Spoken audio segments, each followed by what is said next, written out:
In this video, I head to a very cold and a rather frosty Loch Chon in the Trossachs to try and make the most of the wintry conditions that we had. Also, while I was on location, a couple of photographers recognised me from the channel, so we'll have a little catch up with some fans of the channel later on. But in the meantime, let's see what we can create here. We've got some lovely frost on the trees. Look at this, the backlit trees here.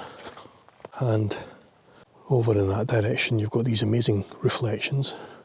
We still have some frost on the trees that aren't getting hit by the direct light yet. And we have some absolutely beautiful reflections. I think this is going to burn off very, very quickly, so I'm going to have to work fast. Right, what I've been doing is basically taking a couple of shots along here. The usual, just picking out little intimate details. I've got the 24-105mm lens on, and when I go out to about 90, up closer to the 105, I can really zoom in on some of the details, especially those frost-covered trees. And that is absolutely beautiful, especially with those reflections. I'm trying to exclude the sky, so I'm not going that high. And I'm trying to exclude the reflection of the sky as well, because they're a lot brighter than everything else in the scene. But that is just phenomenal. Once I've taken a couple more shots here, I'm going to shoot down that way towards the old boathouse, because we've got some beautiful ice along the shoreline. And on the subject of that, I'm going to go wider and make the most of this icy foreground that we've got here as well. And unfortunately that does involve including some of the reflection of the sky, so I might have to bracket the exposure a little bit. But I really like that ice, and especially some of the patterns that we've got on the ice. So probably what I'll do is I'll get down low to minimise the amount of sky reflection we've got, and to bring the background trees and the foreground ice closer together. So, you know, all the way down there, something like that. And that'll hopefully allow me to exclude the sky, but still grab the shot. I see this being maybe a 16:9, possibly even a 2:1, but we'll worry about that later. First thing I need to do is get the shot.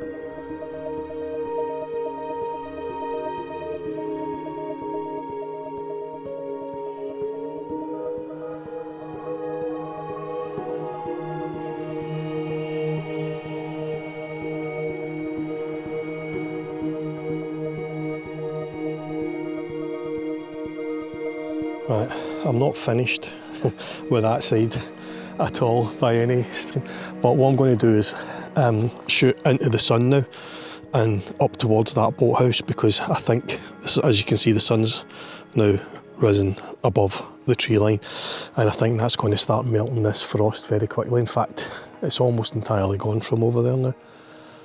So I'm going to quickly, there's a frozen tree there just at the loch side, which I'm going to try and then see if I can use that as the foreground and the boathouse in the background. But this is very, very much up against it here. I don't think we've got very long before this is all gone. I thought that foreground ice was ice on the grass. It's actually ice on the water. And as soon as you step on it, it's gone. It breaks. So I'm trying to avoid destroying. There might be a shot the other way, where I've got that little tree that I wanted to use as foreground, acting as foreground for those beautiful coloured trees in the background. Yeah, there could be a shot there. Maybe even include these foreground grasses here.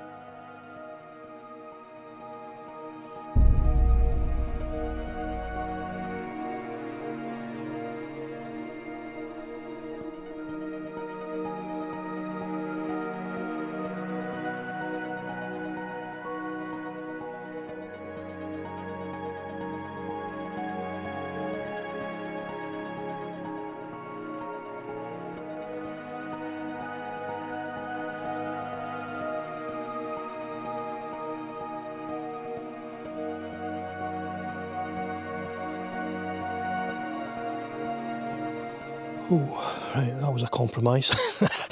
The ground's very boggy and it was almost impossible to find a spot to put the tripod. But I've come back a little bit from the loch and then adjusted the focal length so that we kind of fill the frame again. But essentially, this is the composition. Here it is in the back of the camera, actually. That's the composition that I've been looking at. As you can see, I've focused on that frost-covered foreground tree. I've managed to arrange it so that the tree is against a very dark part of the loch. And so that's given it some distinction. It's standing out a bit from the darker background. I'm seeing this as probably a 5x4, possibly even a square crop. Absolutely beautiful. That little white tree that you can see in the foreground just in front of those green bushes and stuff, that seems to be the only one now that's got any frost left on it. So I'm going to concentrate on that for a couple of seconds and grab another couple of shots, again making the most of these beautiful reflections. And right there you can see we've got some light starting to spill through onto these trees as well now. This is phenomenal. This is absolutely gorgeous.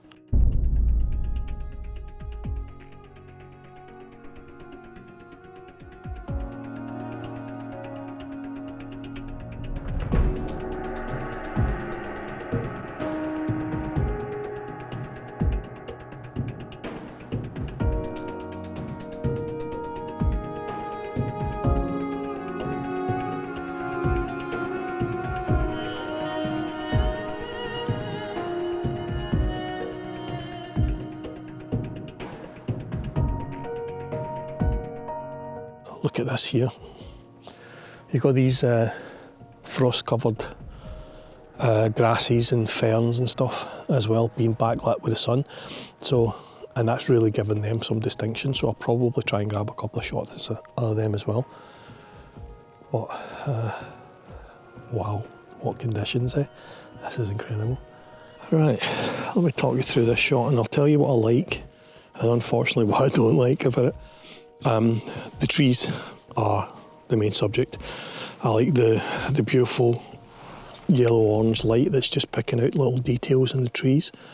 And I like those branches just down at the base of those foreground trees that are kind of bent over and frozen into the water. I really like that line of frost-covered grass and reeds, which is kind of leading the eye up to it. What I don't like is I've got a very cluttered foreground, so I'm either going to have to try and find a way to remove that in post-processing or diminish it in some way, either by dodging and burning it out or maybe even just cropping it so that we don't see so much of that. Unfortunately, I can't get any closer to remove the foreground because I'm right at the loch's edge now and every other step's taking me into the loch. So, you know, I get one step and it's solid ground, the next step's like 6 inches deep of frozen water. So I'm having to tread very carefully.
Right, I've no idea if this will work, but I'm experimenting.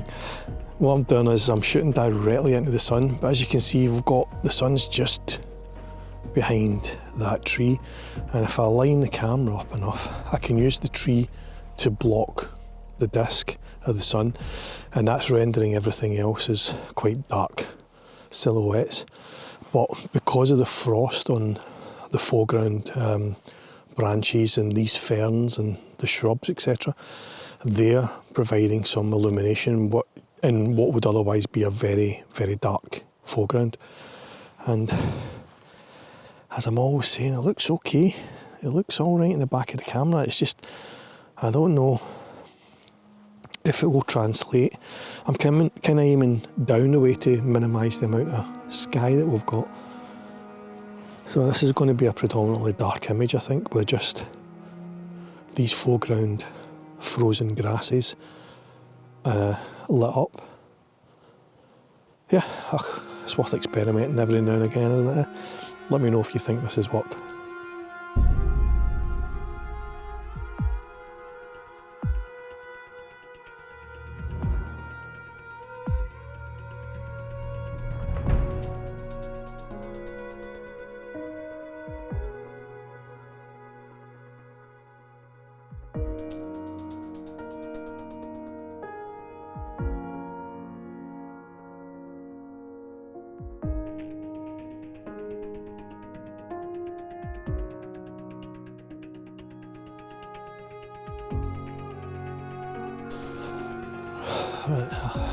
Absolutely no idea if that worked or not, the silhouette shot, but you've got to experiment every now and again, haven't you? So I'm making my way over to the other side to the car parking area now. Right, I made it back to the area that I started in. Yeah, pretty much all of that frost that was on those trees is gone now.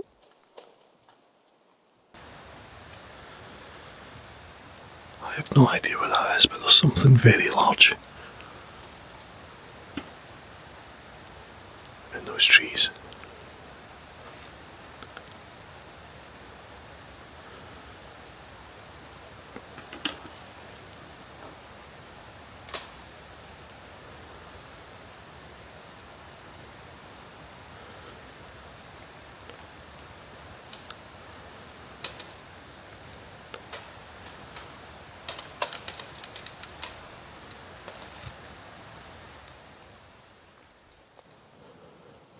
I'm going to assume, perhaps hope, that was deer making their way through the undergrowth, because there was something, well, multiple large things in there crunching their way through the frost. Yeah, nothing worrying about that. Right, I'm heading down in the general direction of where that noise was coming from. So if I start to run, you know what's happening. I'm just having a look to see if there was a shot or two down here near the waterside. Because this part is still in shade, and that means we do still have a little bit of frost still. So I'm just looking around, having to be very careful. The land here is very boggy, but yeah, that's got a bit of potential, hasn't it? I particularly like the fact that you have those trees against a darker background. I like that. And we've got just a little bit of beautiful orange light hitting these foreground grasses and reeds. Something like that maybe, I think. Or maybe that. I'll take both.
whatever was making that noise is back and it's louder than ever. I can't see anything. Anyway, I've taken that shot. I've focused on those trees just at the edge there with a little bit of reflection below, but also because you've got that distinction between the darker background and where the light is just hitting those trees. I think that is absolutely beautiful. I'm using these two frozen bushes, for want of a better phrase, on the foreground to kind of frame that, and essentially that's the composition that I've gone for.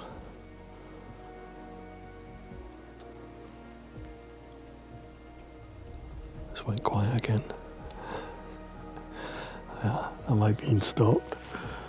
Anyway, I like that. I like the light, the colour contrast. You've got that beautiful orange light hitting the trees in the background and the cold blues and whites in the foreground. I like that a lot. I daren't go any further because, as you can see here, that is actually the start of the loch and it is covered in ice. So I'll go through that very quickly if I go anywhere near it. I think I might have just detected a clue as to what is in those trees. I'm downwind and I've suddenly got a whiff of what smells like wild goats. So I think there's some goats in the trees. Not in the trees obviously, in the wood. And that's what I can hear, is them foraging around at the base of the trees and breaking through the ice, and I'll keep an eye out, and if I can grab a shot, I will. Yeah, that's goats for definite. The smell's getting stronger. I still haven't seen any, but it's very, very obviously the scent of goats now. They're probably over there saying, yeah, I can definitely smell a human. Right, I think I'm going to call it a day. This is just spectacular, but we are losing the frost very quickly. And I've got a hot drink in the car and it's got my name on it. So I'm going to go and grab a warm drink and try and heat up because it is freezing, -6. Anyway, I'll make my way back to the car. So that's us for another video. Thanks for watching. Give us a little thumbs up if you liked it. Feel free to hit subscribe if you haven't already subscribed. Sorry, I keep looking behind me to see if I can see these goats, but nothing yet. I see your posts on Facebook, not on Facebook. Do you put things on On YouTube. Yeah. Yeah, you see it? Yeah. John McKenna. Yeah. Do you watch it? Seriously, yeah. Yeah. Do you want to be on the next video? Oh, and that's Sabu. Hi. So you watch the channel, yeah? Yeah, great, excellent. You were looking familiar, and I was wondering. And I think, yeah, that's it. Yeah, it's a small world, eh? It's a small world. It's a small world. This is beautiful, isn't it, though? I was just about to pack up, actually, and head off, and two fellas came along and recognised me. A couple of photographers through from the kind of Bathgate area, so they're here to make the most of the beautiful reflections. But yeah, it's a small world.